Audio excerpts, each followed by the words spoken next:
Vale, pues creo que vamos a empezar. Venga, pues empezamos. Buenas tardes. Buenas tardes, que joder, justo después de comer es complicado, ir a una charla, el sueñecito, las butacas cómodas, ahora bajan la luz, pero bueno, vamos a ver si os mantenemos atentos aquí. Y aparte hablando de seguridad y la gente aquí, o sea, es que... De seguridad, pero claro, con IA, porque toda Bueno, charla de desarrollo a día de hoy tiene que venir con IA. Bueno, pues nada, vamos a empezar dando las gracias sobre todo a la gente que estáis aquí, porque yo siempre lo digo, los eventos no son nada sin la gente que viene a ver las charlas, a apoyar y demás. O sea que muchas gracias a todos los que estáis aquí y, por supuesto, también a los sponsors y a la organización que nos permite hacer estos eventos y a Diego, que es el que realmente ha preparado la charla, ¿vale? Yo soy un mero figurante, los que me conocéis ya lo sabéis. Así que, Diego, pues preséntate. nada, creo que a Luis ya lo conocéis bien. Ahora mismo de profesión tiene Whatever. Sí. Bueno, nada, trabajamos los dos en Plain Concepts. Yo soy desarrollador, me gusta decirlo así simplemente, algo sencillo. Y a nosotros nos gusta bastante la seguridad, entonces hoy os traemos una charla, pues bueno, con bastante demo. Disclaimer, puede salir mal, pero bueno, vamos a intentar lo mejor posible. Sí. Y nada, yo soy Luis Fraile y tenéis mi handle de Twitter y de GitHub y mi correo electrónico. Oye, cualquier cosa, cualquier duda o cosa que quede después de la charla, primero la preguntáis a Diego, ¿vale? Y si ya no responde, lo mismo ya, pues eso sí, eso me escribís a mí, Bueno, ¿vale? Porque el que hago sabe de es él. filtro, ¿no? Bueno. Y lo de whatever, pues lo mismo, valgo para un roto que para un descosido. ¿De qué vamos a hablar hoy, Diego? Pues de Chief Security Left, que supongo que es algo que habéis oído ya un montón de veces, pero básicamente es cuanto más cerca del desarrollo resolvamos los problemas de seguridad, más baratos nos van a costar, como vemos aquí en esta típica gráfica, que es un estudio que sacaron de ahí. Si me preguntáis el por qué en desarrollo cuestan 240 y no 235, pues bueno, es un estudio, ¿vale? Pero básicamente, oye, si ya tenemos una brecha en producción, el coste siempre va a ser muy elevado de solucionarlo. No solo porque cueste mucho más tiempo y demás, sino que el coste reputacional que vamos a tener en esos casos va a ser disparatado, como seguro que ya habéis visto en los 1.000 millones de casos que siempre escuchamos por televisión de, oye, han robado los datos a este, se ha robado esta base de datos, ha ocurrido una brecha aquí, le ha entrado un malware a este y la han encriptado todos los ordenadores. Entonces, pues bueno, es algo que vamos a estar expuestos. ¿Qué es lo que queremos enseñar aquí? ¿Cómo podemos mover la seguridad y apoyarnos en herramientas como GitHub Advanced Security y Copilot, ¿vale? Para mover la seguridad lo más cerca de la fase de desarrollo posible. No todo lo podemos hacer en la fase de desarrollo, pero todas las capas que podamos meter en la fase de desarrollo pues siempre nos van a ayudar más. De hecho, de estos términos, ¿podríais levantar la mano cuántos conocéis SSDLC, SAST, DAST? ¿Podéis levantar la mano? No veo un pimiento, aviso. Sí, no se ve nada desde aquí. Bueno, no está tan Sí, mal, hay manos vale. levantadas, hay manos levantadas. Bien, bien. ¿Y cuántos lo tenéis implementado en vuestras empresas, equipos? Vale, veo Oye, alguna pues mano levantada. unas cuantas manos. A ver, sí. No digo que esté perfecto, perfecto nunca está y ninguno lo hacemos nunca perfecto, pero el simple hecho de tener ya algo, aunque sea un SonarQube, un Code Scanning o cualquier cosa, ya es demostrar cierta preocupación por esto que nos ayuda. O sea que... Pues nada, vamos a hablar de esto principalmente. Entonces, el objetivo, como ha dicho Luis, es juntar estas dos piezas, GitHub Advanced Security y Copilot, cómo lo podemos utilizar en el día a día realmente para... Y nos vamos a centrar en la imagen que estáis viendo ahí a nuestra espalda, en las fases sobre todo de desarrollo. Y también un poquito al principio en la parte de diseño. Ahora os vamos a contar más, pero bueno, esto va a ser el objetivo de la charla que vamos a tratar hoy.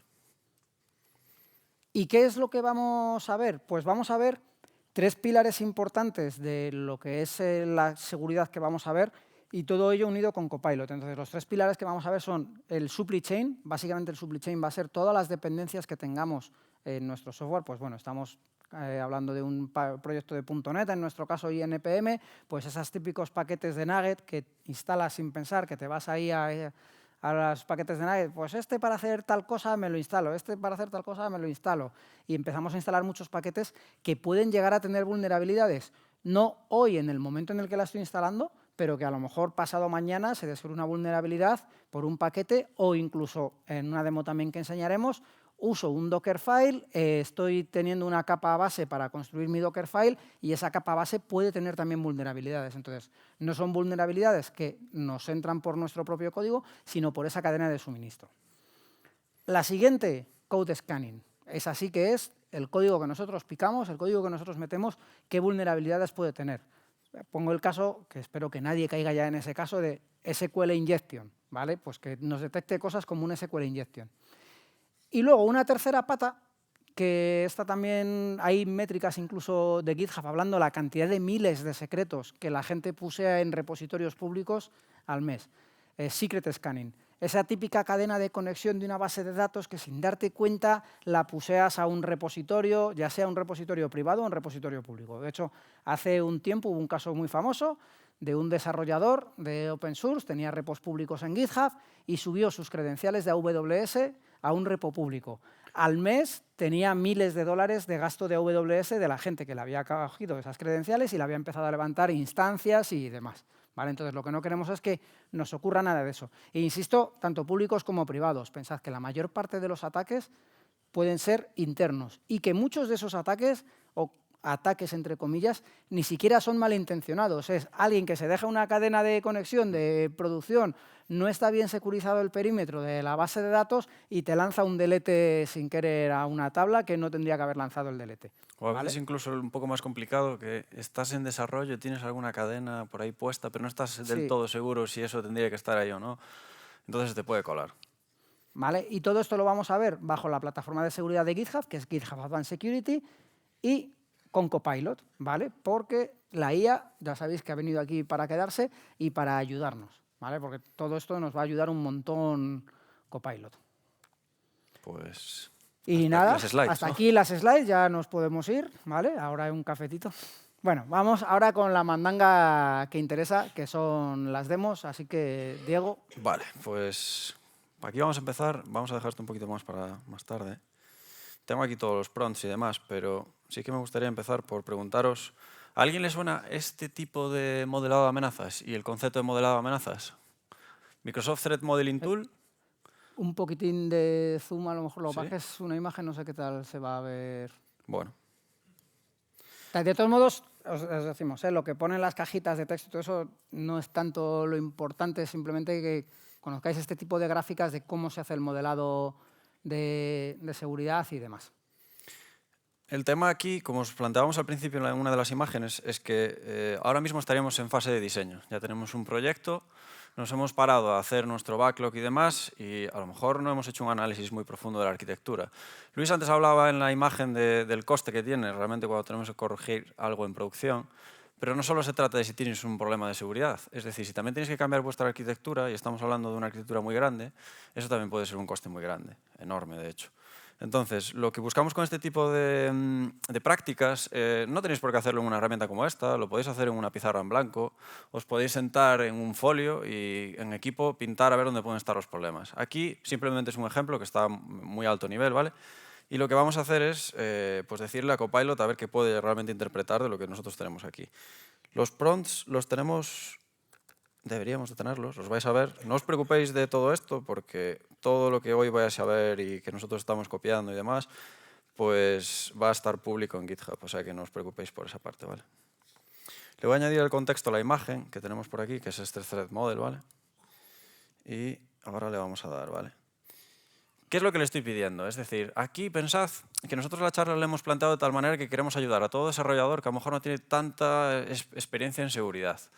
Entonces, hoy en día Copilot tiene un montón de información que nos ayuda y que nosotros con un par de prompts, ya directamente pegaditos a nuestro código, pues podemos hacer este tipo de preguntas, ¿no? Entonces, no sé si lo estáis viendo más o menos bien desde ahí atrás, pero le he pasado esta imagen y lo que me está haciendo es un análisis, que esto es muy típico cuando se hace un modelado de amenazas. Una de las partes clave es que tienes que distinguir dónde estás dentro de tu infraestructura protegida y dónde estás en lo público, digamos. Y ahí se establece una frontera, digamos, que es lo que aquí está llamando como boundary. Vale, esa es una parte, nos la está analizando y nos está dando ideas. Aún no hemos entrado mucho en el código, luego vamos a iterar sobre este prompt, pero nos está dando ya... Oye, párate a pensar que si tienes una aplicación que a lo mejor tienes un montón de usuarios y te pueden caer ataques de denegación de servicio o lo que sea, pues a lo mejor tienes que plantearte alguna medida, ¿no? En ese sentido. Entonces, partiendo ya de esto, pues vamos viendo algunos de los ejemplos que nos está dando. Nos está diciendo que a nivel de autenticación, pues que a lo mejor nos tenemos que pensar un OAuth, un OpenID Connect. En general, estos modelados lo que hacen es analizar por dónde va la información, ¿vale? Entonces, lo que estamos viendo, por ejemplo, en el siguiente caso, pues dice, vale, pues ojo, las comunicaciones, ¿cómo las estás haciendo? Que esto muchas veces cometemos el error de que por pensar que estamos dentro de Azure, pues que a lo mejor se nos escapan partes que van abiertas y que ni siquiera estamos cifrando. En pentestings y demás que os puedan hacer en vuestras empresas, es posible que a alguno de los que estáis aquí os haya caído un problema por esto. Porque se analiza también eso. Una vez que estás dentro, ¿qué eres capaz de hacer? Gente, compañeros de cloud y demás, pues que de hecho hoy creo que hay una charla, pues os podrán comentar mucho más de cómo securizar este tipo de arquitecturas. Y bueno, podríamos seguir. Está detectando los diferentes elementos que nosotros tenemos aquí, incluso DevOps, que tenemos que tener cuidado con CI/CD. También muy típico de dejar secrets en nuestras libraries sin ni siquiera el candado y no llevárnoslo a un key vault, por ejemplo. Ese tipo de prácticas pues nos pasan bastante a menudo, lo vemos en muchos proyectos, ¿vale? Entonces, este sería el primer paso. Pero, claro, los que conozcáis esta herramienta, sabéis que Microsoft en su momento lo que dijo, vale, fue, bien, esto nos vamos a basar en esta metodología que se llama STRIDE, S-T-R-I-D-E, que es básicamente unas siglas que representan cada una de ellas unas palabras que ahora yo le estoy preguntando a Copilot. Pensad que un poco esta demo la estamos haciendo desde el punto de vista de alguien que no conoce esto, que a lo mejor ha visto la herramienta y dice, oye, me han recomendado esto, pero ¿qué es STRIDE? Bueno, pues me lo explica. Me está diciendo aquí pues, que S es de spoofing, T de tampering y todo esto, si tenéis CISOs y demás de seguridad en vuestras empresas, pues todos los principios de confidencialidad, integridad y disponibilidad os sonarán. Esto aquí podemos seguir iterando, es decir, ¿cuál sería el siguiente paso natural? Pues podríamos analizar el código, ¿no, Luis? O sea, Yo podríamos creo ver... que sí, porque pensad que lo que va a hacer ahora es preparar un prompt y decir, oye, yo tengo mi aplicación abierta, quiero que en base a este thread model que te he pasado y en base a lo que me estás contando de Stride, que me detectes posibles vulnerabilidades.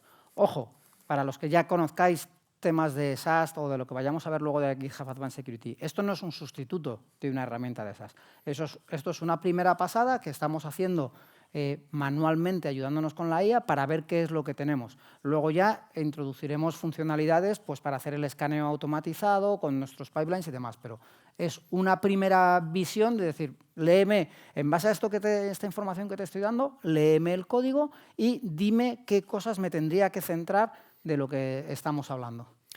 Aquí, en este caso, yo estoy siendo un poco bruto en general, porque le estoy pasando todo el codebase.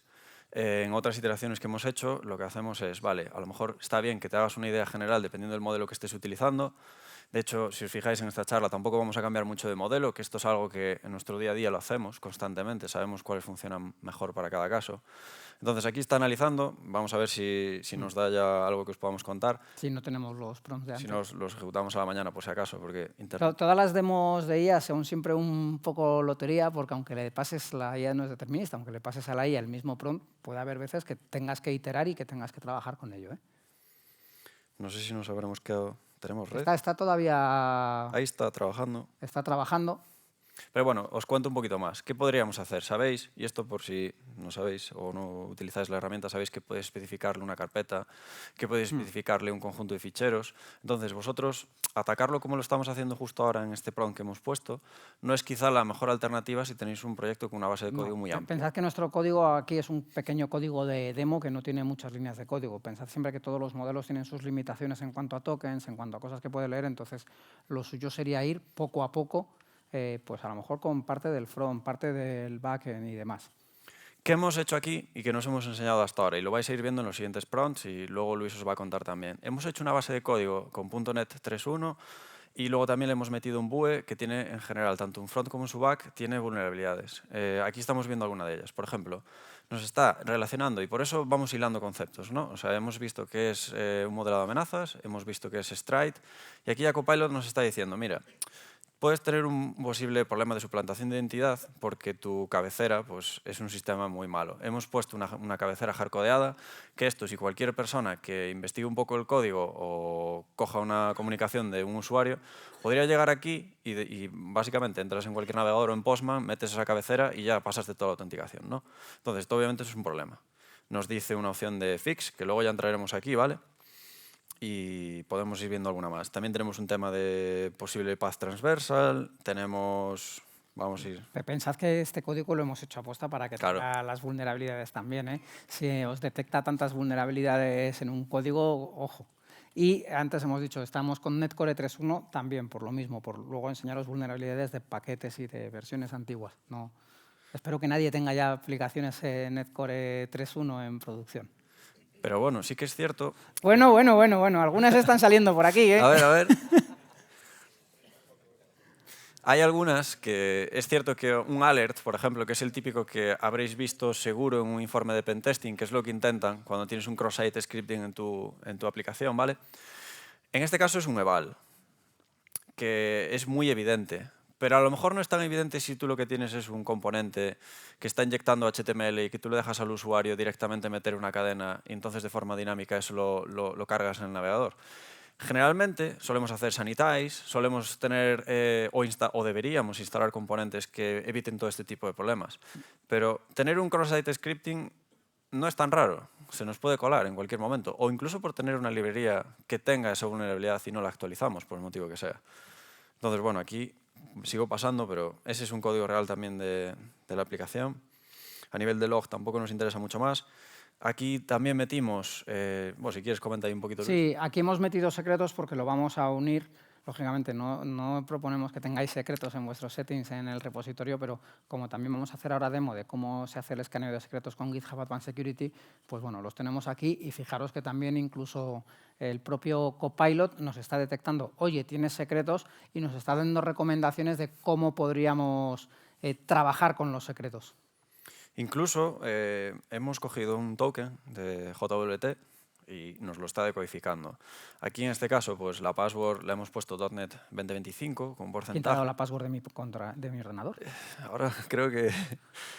Pero bueno, para que veáis, ¿no? Que incluso hasta puede llegar al punto de que, sin que se lo hayamos pedido nos analiza el token que nosotros tenemos y, hombre, esto idealmente no nos debería de pasar nunca, pero que podéis ya tener un primer análisis. Estamos hablando obviamente, cuando hablamos de seguridad, generalmente en todas las empresas, se suele hablar del concepto de madurez. Es decir, en cada empresa tenéis un punto en el que estáis a nivel de seguridad. ¿Qué quiere decir eso?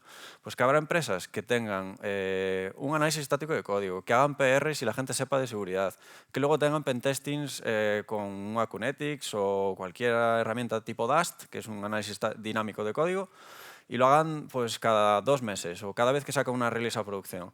Entonces, obviamente, cada una de vuestras empresas o de vosotros y vosotras os encontraréis un punto diferente. Pero el caso es que hoy, que es un poco la idea de la charla, que veáis que lo tenéis mucho más fácil para entrar al tema de seguridad. Sí, podemos ir a la IA.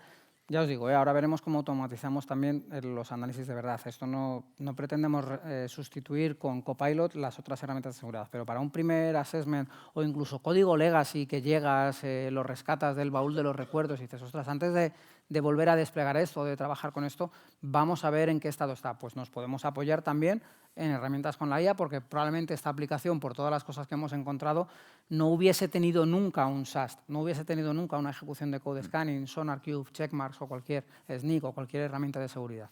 Entonces ahora, vale, tenemos esto, Luis, pero pues ¿qué hacemos? Ahora vamos a ver si solucionamos cosas, pero ahora ya vamos a entrar en la parte de GitHub Advanced Security. O sea, lo divertido, lo sexy, lo ha hecho él, que es la parte de la inteligencia artificial. Yo ahora me vengo al cliqui-cliqui de configurar cómo vamos a hacer el análisis. Entonces, fijaros, tenemos aquí nuestro repositorio. Ya os decimos, no es un repositorio grande, es una aplicación de demo que lo que tiene es una aplicación de cliente, un frontend, ¿vale? Y lo que tenemos por otro lado es una API hecha en Netcore 3.1 aposta.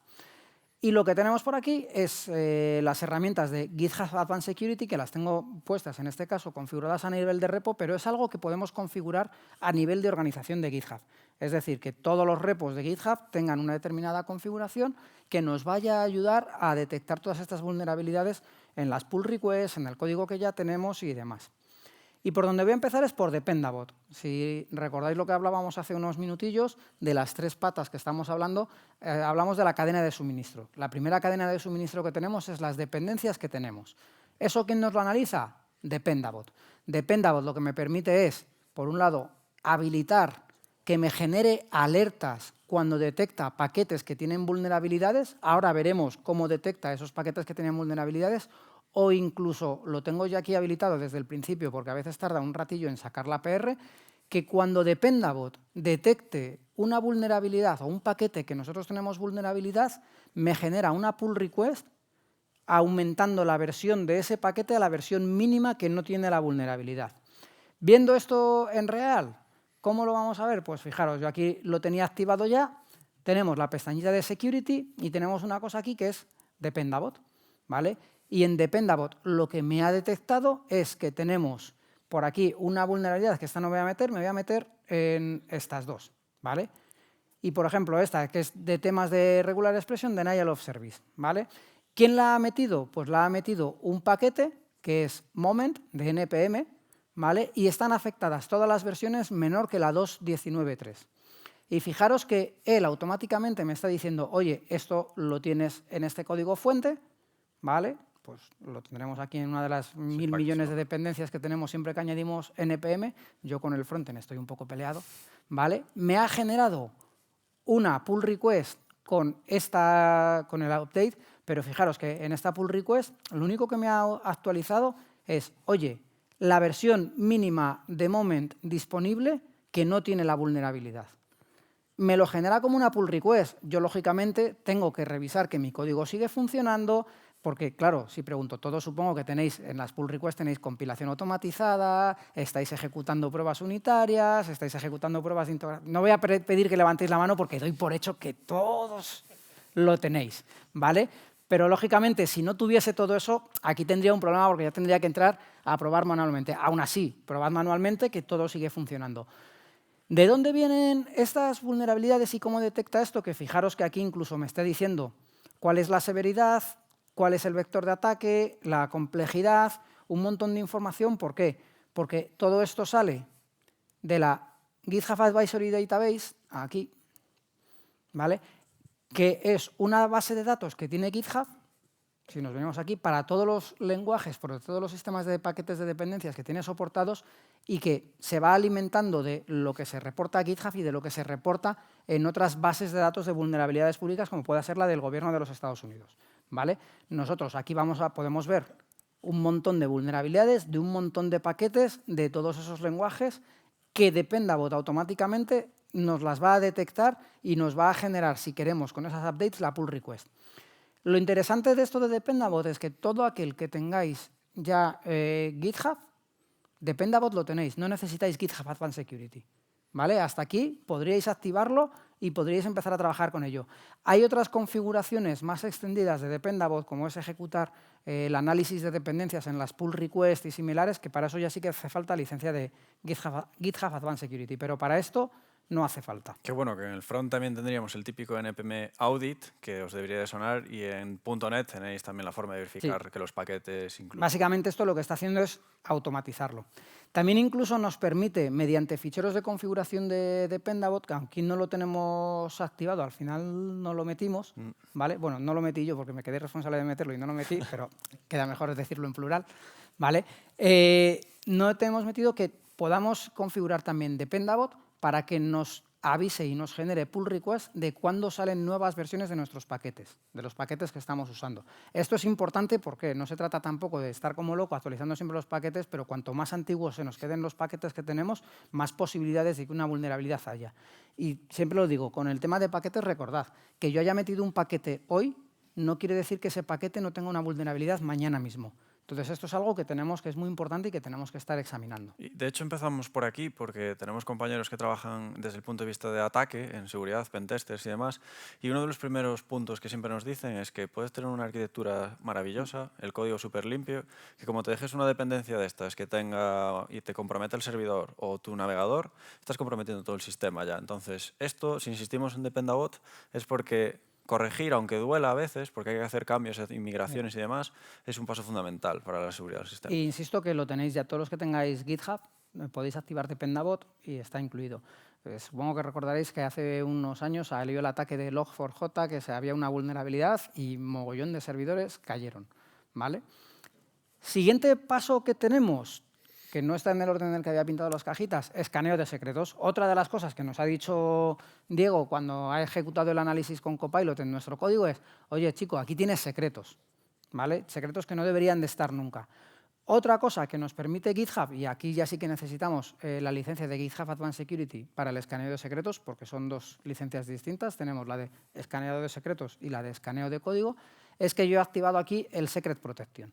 Y el Secret Protection me permite aquí habilitarlo y me permite habilitar cosas como que me compruebe la validez de esos secretos, ahora veremos para qué, que me compruebe secretos de non-provider patterns, que si lo abrimos, ¿vale? Los non-provider patterns son, por ejemplo, se ve bien, ¿no? Sí, yo Sí. lo veo. Son secretos que no corresponden a un proveedor concreto. Pues si te dejas una llamada a una API HTTP con un VRR token y te dejas el VRR token en el código fuente, lo más probable es que eso sea un secreto, pero se corresponde con algo que no es de un fabricante en concreto. Porque luego también tenemos, tiene también el escaneo de password genéricos, que ahí usa inteligencia artificial, y también escanea, ¿vale?, para patrones, supported patterns, para patrones que ya son de empresas, por ejemplo, Adafruit, Adobe y un montón, pues GitHub Tokens, los GitHub Personal Access Tokens, cadenas de Azure. Tenemos un montón de secretos que nos puede escanear y que nos los va a detectar, ¿vale? Además, y esto lo enseñaremos ahora, también, porque yo ya tengo secretos en este repositorio, pero lo que no quiero es que me metan más secretos en el repositorio. Aparte que, lo primero, cuando se detecte un secreto en uno de vuestros repositorios, lo primero que tenéis que hacer no es limpiar el secreto, es revocarlo, ¿vale? Ese secreto ya está comprometido. Aunque lo borres del repositorio, ese secreto está comprometido. GitHub, además, con el escaneo de secretos, te lo analiza en todo el histórico del repositorio. Es decir, si ese secreto estaba hace 3 commits, pero ya no está, te lo va a detectar también esta herramienta. Y también con el Push Protection, que ahora os enseñaré, lo que me permite es, si alguien intenta hacer un push de código que lleva un secreto, va a bloquearme el push. ¿Qué es lo que puede ocurrir? Que puede ser un falso positivo, una cadena de conexión de un Azure Storage local de pruebas. Entonces, vamos a tener métodos, ¿vale?, que es el bypass, que lo podemos hacer. E incluso, aunque en esta demo no lo vamos a enseñar, podemos definir patrones mediante expresiones regulares, los sudores fríos que nos vienen a todos siempre que hablamos de expresiones regulares, ¿vale? Podemos definir expresiones regulares para que si yo tengo un tipo de secreto específico en mi entorno que quiero que me escanee, pues también lo vamos a poder configurar. Entonces, como os decía, yo he habilitado aquí el Secret Protection. Si yo me vengo al repositorio, me vengo otra vez a la pestaña de seguridad y tenemos aquí el Secret Scanning. Y fijaros que me he encontrado 2 secretos por defecto. El GitHub Token, os digo, es válido, ¿vale? Y ahora os voy a enseñar cómo lo vamos a comprobar. El Azure Storage Account Access Key no es válido. Entonces, fijaros, él me lo ha escaneado, yo me vengo aquí y me dice, ojo, que en esta línea de código, en el repositorio, te has dejado un secreto. ¿Qué es lo que te va a decir? ¿Vale? Y te dice, la validity es un known porque, por ejemplo, con Azure Storage no puede comprobar la validez, ¿vale? Solo con determinados tipos de secretos. Te está diciendo aquí que es un secreto, que, lo que os digo, lo tenéis que rotar y tenéis que revocar este secreto inmediatamente, ¿vale? Y, lógicamente, no lo rotéis y subáis el nuevo, ¿vale? Entonces, una vez que hagáis eso, pues, oye, podríamos cerrar la alerta, que fijaros que la podemos cerrar como que se ha revocado, o que, oye, que es un falso positivo que está usado en test. Yo no recomiendo meter secretos aunque se estén usando en test. Entonces, ya cada uno, pero bueno, aquí tenéis la posibilidad de hacerlo así. Pero fijaros que hay otros en los que podamos validar si son válidos. En este caso es un Personal Access Token, ¿vale? Que yo tengo un botón aquí que me dice verificar secreto. Es válido, le estáis sacando foto al secreto. Luego, enseguida lo tenemos que revocar, ¿vale? Hay mucho troll, cuidado. Sí, pero aquí lo tendríamos ya y me dice, oye, está activo. Fijaros que para estos casos, no lo voy a reportar porque no quiero generar ruido, tenemos incluso una funcionalidad que está en preview que me permite reportar el leak y en este caso GitHub revocaría el secreto automáticamente por mí, ¿vale? Y lo que os decía, pues aquí me va a enseñar dónde estaba ese secreto introducido.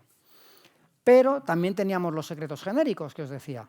Y aquí podemos ver, como si me vengo a la parte de genérico, pues oye, me ha detectado algo que parece un password. Que nunca nadie ha utilizado esa password. Que nunca nadie ha utilizado esa password, ni nunca nadie ha utilizado algo como esto y que te has dejado ahí.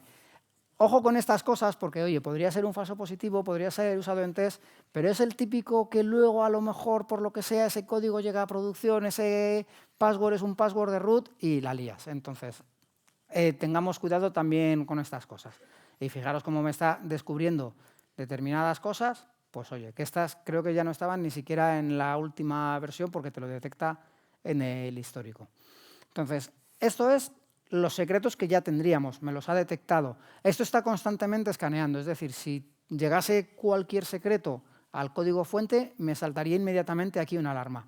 Pero tenemos una cosita que os decía antes, que es el push protection, ¿vale? El push protection lo que me permite es que si yo me vengo aquí al código fuente, ¿vale? Voy a cerrar por aquí, yo he metido aquí en el app settings JSON, voy a quitar aquí un poquitín, un secreto. No es de un MongoDB realmente, es de un Cosmos DB usando el lenguaje de MongoDB en Azure.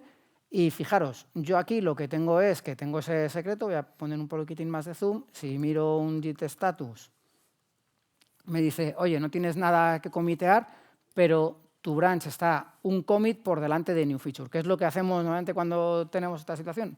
Hacemos push. Entonces yo me vengo aquí y hago push. Inmediatamente lo que me va a decir, voy a sacar aquí un poquitín más de pantalla, me va a decir, oye, GitHub Push Protection, no te dejo hacer el push de esto porque tiene secretos.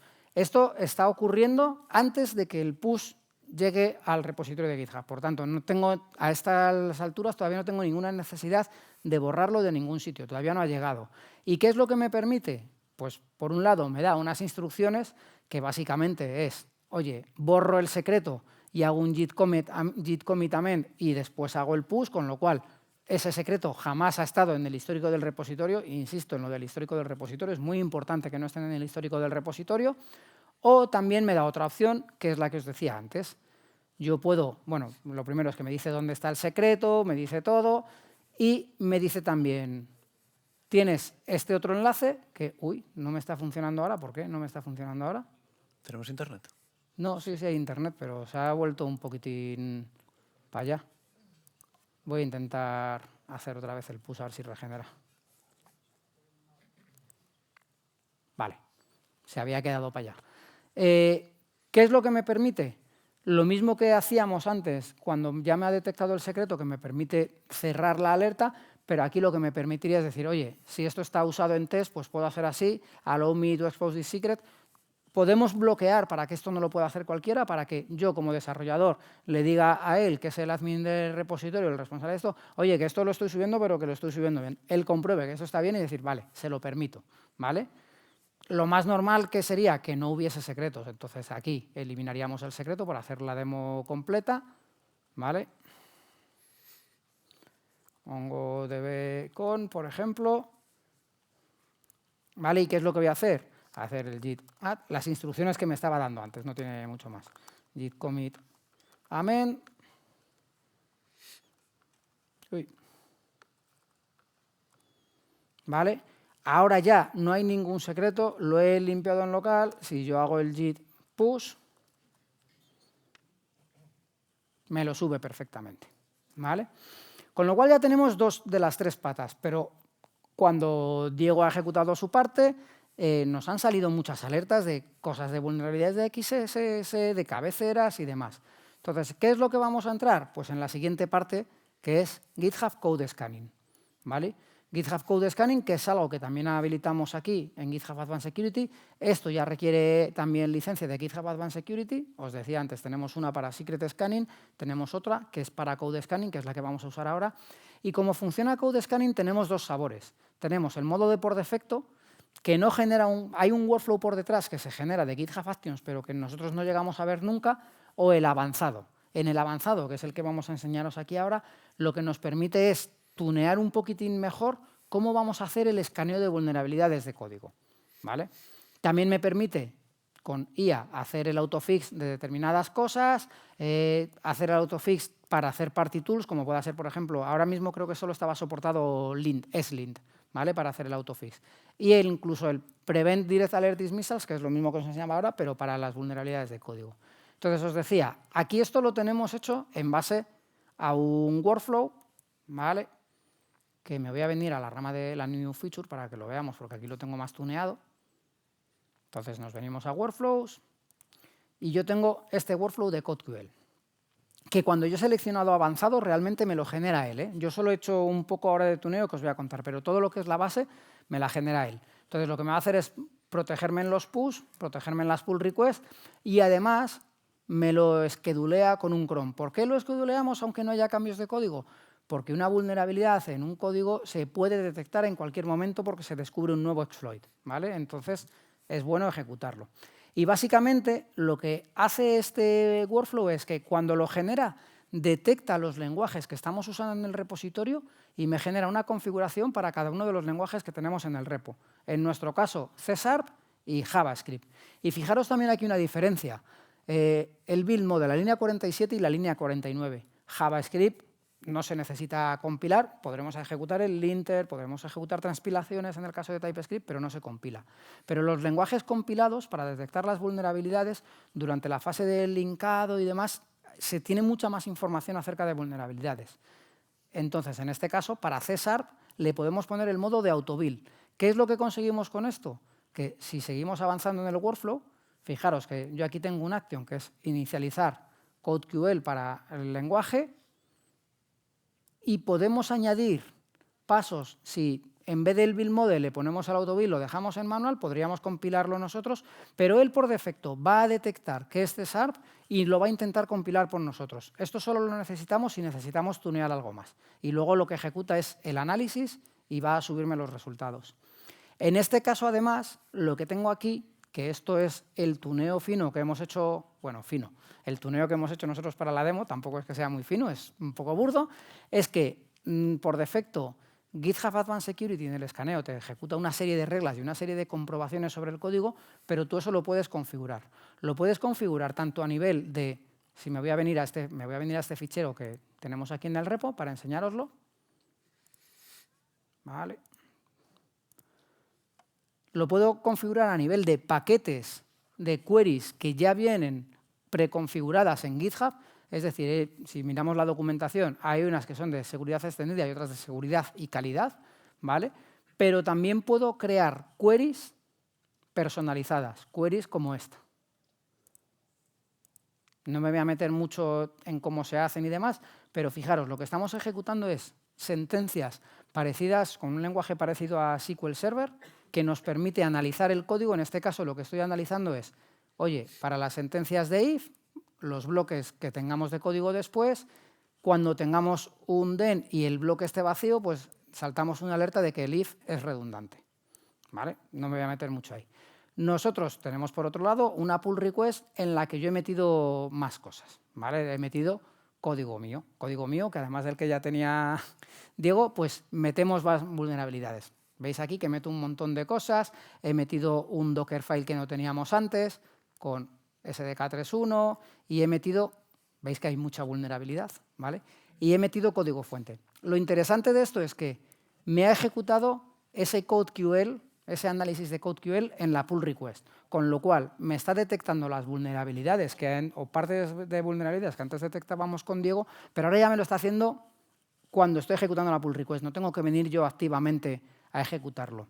No solo eso, sino que también analiza cosas de terceras partes. Yo dentro de los ficheros que he agregado aquí os decía, he añadido un Dockerfile, ¿vale? Pero además del Dockerfile he metido una compilación en la cual estoy generando mi contenedor Docker, ¿vale? Es puro ejemplo de demo, es decir, nunca metería el latest aquí, lo llamaría mejor, haría muchas otras cosas, pero para que lo veamos fácil. Y estoy ejecutando herramientas incluso que no son de GitHub. En este caso estoy ejecutando Snyk, que es una herramienta que me permite buscar vulnerabilidades en las capas de las imágenes, ¿vale? Y lo que estoy haciendo es que una cosa muy chula que me permite GitHub Advanced Security es que si esa herramienta me genera un fichero en formato Sarif, que es un fichero estándar de detección de vulnerabilidades, puedo subir ese fichero Sarif a GitHub Advanced Security para que todas las alertas que me encuentre me salgan, por un lado, en la pull request que me la está bloqueando, ¿vale? Fijaros que aquí me está diciendo, oye, cuando son muchas, cuando son poquitas, te las va sacando aquí. Por ejemplo, aquí estamos metiendo una cabecera insegura, que voy a acabar ya para dejarle tiempo a él, pero cuando son muchas, como este caso, que ha detectado 20 problemas, por eso os decía lo de Netcore 3.1 aposta, porque sabemos que tiene todos estos problemas, ¿vale? Me saca todas las vulnerabilidades que tiene ese Dockerfile. No solo me lo saca aquí, ¿vale? Que lo estamos viendo aquí, sino que si yo me vengo a la pestaña de seguridad, vamos a ver por un lado en el code scanning vulnerabilidades que teníamos en la rama main, pero si yo me vengo y filtro por lo que tengo en esa pull request, fijaros que me saca las vulnerabilidades, las vamos a poder ver ordenadas por lenguaje, y no solo por lenguaje, sino por herramientas, porque aquí tienen un pequeño fallo, que aquí está sacando el 0, ¿vale? Pero fijaros que me ha descubierto todas las vulnerabilidades de una herramienta tercera que no es de GitHub, pero lo tenemos ya todo en un mismo almacén centralizado de GitHub. Entonces, toda esa parte que nos estaba recomendando Diego ya la hemos empezado a meter aquí y lo estamos ejecutando con nuestro código fuente de modo automático en las PRs. Había un punto que comentamos entre los dos que ahora no has mencionado, que es la parte de que teníamos una imagen 3.1 de .NET Core en el Docker y luego la subimos. Sí, a ver, si yo subo esta imagen, lo que pasa es que va a tardar, tenemos 9 minutillos. Yo tengo la imagen de Docker con la 3.1, me ha detectado vulnerabilidades. Lo otro que quería enseñar antes. Me ha bloqueado, porque después de todas estas vulnerabilidades me dice, oye, tienes Code Scanning Results de CodeQL y Code Scanning Results de Snyk que estás fallando. Si yo me vengo a la imagen de Docker, ¿vale? Esa sí que tarda poco en ejecutarse, esa sí que la voy a poder ejecutar, pero aún así tarda un poquitín. Y ahí quería enseñar también lo de cómo compila. Vamos a editar aquí, no, en el Docker, ¿dónde está el Docker? Aquí. Fijaos en la versión 3.1 ahí arriba, ¿vale? Y voy a coger una que sé que no tiene vulnerabilidades, que para no meter la pata escribiendo me la he dejado aquí apuntadita. Dale un puntito más. ¿Vale? La 9.0 Alpine.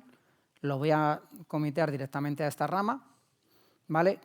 Como buena pull request, esto lo que va a hacer es empezar a ejecutarme otra vez todas las actions que tenemos, tanto el de CodeQL, ¿vale? Como el de build del Docker, que ahora vamos a ver, pero en el de CodeQL quiero que veáis, en el que hemos ejecutado antes, lo que os decía del auto-build. Cuando estamos analizando el código de César, ¿vale? Cuando él va a ejecutar el análisis de César, ¿vale? Va a ejecutarme... No, perdón, aquí en el Detailize CodeQL... siempre me pierdo donde lo tiene. Aquí es la configuración del lenguaje, no estaba por aquí. Está en uno de estos. ¿Vale? Fijaros, aquí. Como yo no tenía ninguna sentencia de ejecutar la build. Él ha detectado que esto es César, sabe que César se compila de un modo determinado y me ha empezado a ejecutar la compilación para la solución. ¿Vale? Si volvemos aquí, la de Docker muy probablemente esté, si no acabando, ya haya acabado. ¿Vale? Todas esas las veíamos en rojo, fijaros, ya ha acabado, las veíamos en rojo porque tenía vulnerabilidades. Voy a refrescar aquí. Esta ya está en verde porque no tiene vulnerabilidades. Si me vengo a la pull request, todas las vulnerabilidades que había de Snyk, ¿vale? Me vengo aquí al file changer. Ya no hay ninguna vulnerabilidad. Ese comentario lo ha seguido dejando ahí, pero si nos vamos hacia el final, que es donde tenemos esto, cuanto que termine de... Bueno, perdón, ya ha terminado esta. El Snyk container, fijaros que antes estaba en rojo y ya lo tenemos en verde. Vale, pues el tema es que con esto que hemos visto, por ir recapitulando un poco, recordemos desde el principio que primero hemos visto la parte de modelado, que es un diseño que nosotros podemos hacer de arquitectura. Luego nos hemos metido con la parte de código, de ver cómo podíamos utilizar Copilot para esta parte, y ahora Luis os ha enseñado toda la parte de oye, cómo puedo protegerme incluso haciendo un push, ¿no? En local, que ahí ni siquiera estás en GitHub todavía, ¿no? Vale, vamos a empezar primero. De hecho, por tiempo yo creo que vamos a tirar más directo, pero bueno, a lo mejor pues te nos da tiempo a ejecutarlo. Sí. Vale. Vamos a empezar un chat nuevo. Esto es un pequeño disclaimer. Tened cuidado a veces cuando estáis trabajando con estas herramientas. Imagino que ya lo sabéis, pero el contexto que le pasáis es muy importante. Y cuando la conversación ya lleva un rato y a lo mejor ha derivado un poco, no viene mal que de vez en cuando consideréis empezar de nuevo. Y aquí le voy a meter esto, que no sé por qué no me lo pilla de primera. Sí, en el copy-paste nos está pillando los marcadores a los ficheros importantes. Antes, y hago mención muy rápida a una configuración que tenemos aquí metida, que ya digo, esto lo podéis evolucionar y es una pena que no tengamos mucho más tiempo para extendernos en toda esta parte. No sé si veis bien este código, pero aquí lo que nosotros hemos metido es instrucciones en lenguaje natural para ayudar de una manera. Hemos seguido el top 10 de WASP, que me imagino que os sonará a nivel web y demás, de cuáles son un poco las vulnerabilidades típicas que solemos encontrar en los códigos, ¿no? Entonces, aquí le estamos diciendo, bueno, estamos testeando este proyecto para issues de seguridad, con Copilot y tal. Búscame todo esto, ¿vale? Le estamos ayudando un poquito. Esto, obviamente, es muy alto nivel. Se puede hacer muchísimo mejor, ¿vale? Entonces, en esta línea, simplemente lo que vamos a hacer es referenciarlo, aquí también. Consider. Que en teoría, por dónde está ubicado, ya tendría que cogerlo automáticamente. Porque si os fijáis, hemos seguido el nombre que viene en las instrucciones de GitHub y además está dentro de la carpeta Sí, de eso es GitHub. algo que si tienes el fichero en la carpetita adecuada, Que aquí el code base. ojo, estás en mi rama, ¿eh? Lo mismo saca más cosas de las Bueno, previstas, pero está bien. nada, es igual, tampoco pasa nada. Vale, ¿el tema cuál es? Ahora, la idea sería, hemos visto unos pasitos para ir corrigiendo y lo que resta de charla ahora es cómo vosotros y vosotras os podéis enfrentar a estas dos vulnerabilidades, que de hecho os invitaría a que en vuestras empresas probéis a intentar meter un proyecto de este estilo y a ver si a nadie le salta una alarma. Porque podéis medir también a nivel de seguridad cómo estáis, que es lo que mencionábamos al principio. Obviamente no lo despleguéis a producción, pero bueno, O sí. o sí, bueno. Y avisadnos dónde para ver si podemos. Vale, ahora viene lo interesante. Es decir, antes, aunque ya me podía, no recuerdo si en la ejecución que hicimos aquí en esta charla en directo nos puso referencias al código, pero ahora ya entramos en el tema de que, no, mira, es que tienes aquí justo en este fichero, que lo podemos abrir, si me lo abre. Es que está todavía pensando. Cuando está todavía pensando, que hoy le está costando un poquitín más. Le va a dar un ratillo, pero vamos, Sí. que te lo abre y te está sacando el extracto de ahí y tú puedes empezar a hacer pues diferentes, corregirlo básicamente, que es un poco el objetivo, ¿no? Mm. Entonces, vamos a empezar primero, por ejemplo, a ver si acaba y os podemos Sí, enseñar, acabó. por ejemplo, este. Vamos a ponernos en modo agente, pero pensad, si no os habéis fijado, que hasta ahora le estábamos preguntando. Sabéis que Copilot tiene el modo Ask, Edit y el modo Agent, que de hecho Luis hoy nos lo ha enseñado la parte de, bueno, un poco sí, pero lo de ir agéntico y tal, que Sí, también no, hay unos no, queda, compañeros de no, micro que no me he después. saltado la parte de gente porque como lo ibas a enseñar tú, que no nos queda mucho Pero tiempo. bueno. De todas formas, después tenéis una charla de unos Sí, compañeros que están aquí así no les Estamos pasamos haciendo un mucho. poco de promo, pero estuvimos hablando antes, ¿vale? Y ellos os van a enseñar mucho más de esto y es muy interesante. Pero básicamente es usar el modo, mientras el que lo copia, es usar el modo agente que tiene GitHub Copilot para, sobre vulnerabilidades que nos ha encontrado, decirle, oye, Copilot, ayúdame a resolver estas vulnerabilidades. Yo tenía otra demo que no la vamos a ver ahora, pero que incluso sobre una de las vulnerabilidades que me encontraba que se solucionaría metiendo JWT, yo le creo un issue en GitHub, que le digo, solucioname el problema este de JWT y a través de Copilot con el Agentic Mode, que lo vais a ver luego en la charla, de los compañeros, me va a ayudar y me va a ir guiando y lo va a ir resolviendo. No es que me vaya a ir guiando, es que me va a ir dando las modificaciones en los ficheros en función de la vulnerabilidad y demás. La verdad es que es espectacular, no os perdéis la charla suya luego porque todo el tema de Agentic es espectacular. Vale, le hemos pedido, por ejemplo, que si nos da, no nos va a dar tiempo, creo que no, pero bueno, más o menos que os Sí. quedéis con la idea, ¿vale? Esto lo hemos ejecutado incluso para otra que es mucho más compleja que esta. Os dijimos al principio, y de hecho se vio en la pantalla, de que teníamos un sistema de autenticación que era una cabecera fixed que estaba ahí y que eso realmente es un desastre, ¿no? A nivel de seguridad. Entonces, lo que ejecutamos en varias ocasiones y que hoy no nos va a dar tiempo porque le lleva es cambiar eso y le pedimos en modo agente, oye, cámbiame este sistema de autenticación y pásame a JWT, por ejemplo. O imaginad que os queréis mover a OpenID Connect o queréis hacer cualquier cambio de ese estilo, ¿vale? Entonces, aquí es cierto que cada vez que lo ejecutéis, y esto es un disclaimer muy, muy importante, que lo hacemos todos en las charlas cuando hablamos de Copilot, es que, ojo, hay que verificar siempre lo que nos está saliendo. No podemos dar por hecho que ese código ya está ahí, ¿vale? Yo en la demo que estaba diciendo él de meter JWT, que lo usamos con el Agentic Mode con los issues en github.com, lógicamente tengo mis builds configuradas, mis ejecuciones de test para que el código que me vaya generando se vaya ejecutando las builds, vayamos viendo que funcionan los tests y demás, y luego, lógicamente, probarlo nosotros, ¿vale? Porque, vamos, De hecho, Copilot es un copiloto, no es un piloto, es un copiloto. El piloto somos nosotros. aquí, y de hecho nos está haciendo la misma recomendación que cuando lo ejecutamos tanto el otro día como Podríamos tener incluso una discusión, si os gusta bastante el tema de seguridad, de si trabajar con, entre comillas, listas blancas de hacer sanitize es correcto, listas negras, perdón, más bien en este caso. Es correcto, es decir, una lista negra no deja de ser que tú verificas, vale, ¿cumple este patrón? No, no vale. ¿Cumple este otro patrón? No vale.